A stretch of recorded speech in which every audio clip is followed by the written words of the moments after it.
For those who follow me regularly, you know that I talk about accountability and taking responsibility as often as I can. When writing, I want to include it in every single article. When speaking, it's always a key point. In fact, some even affectionately call me the accountability queen. Personal confession.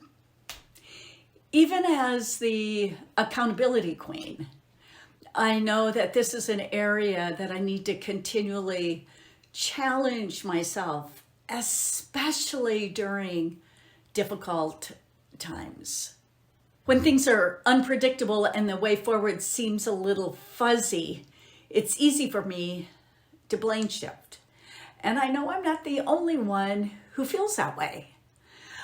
I have conversations with leaders on a constant basis, talking about how difficult it is to maintain accountability and personal responsibility in the midst of an American culture that seems to point fingers 24/7.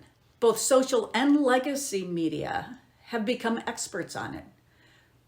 And it even impacts us in the sales profession. Research indicates that 60% of us want to point fingers at someone else when we don't achieve the results that we desire.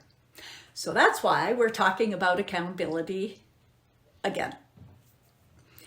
One of my favorite leadership books that I've read this year is called Lessons in Leadership by Rabbi Jonathan Sacks. And I knew that this book was going to be difficult to put down when I read one of his opening lines. He says, "A leader is one who takes responsibility. Leadership is active rather than passive. We do not wait for someone else to act because perhaps there is no one else. At least here, not now."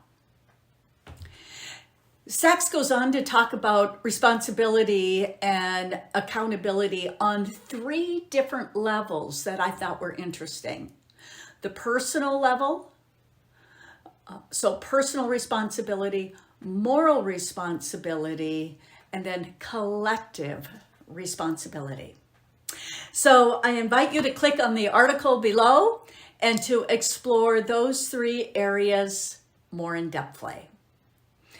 And I invite you to stay tuned to this entire series on courageous leadership, plus subscribe. And I would love to hear from you and your perspectives. So feel free to leave a comment or jot me an email at danita@danitaby.com. Then make certain to pass this along to your friends, colleagues, family members, because it does seem like courage is an area that we all need to lean into in the coming years.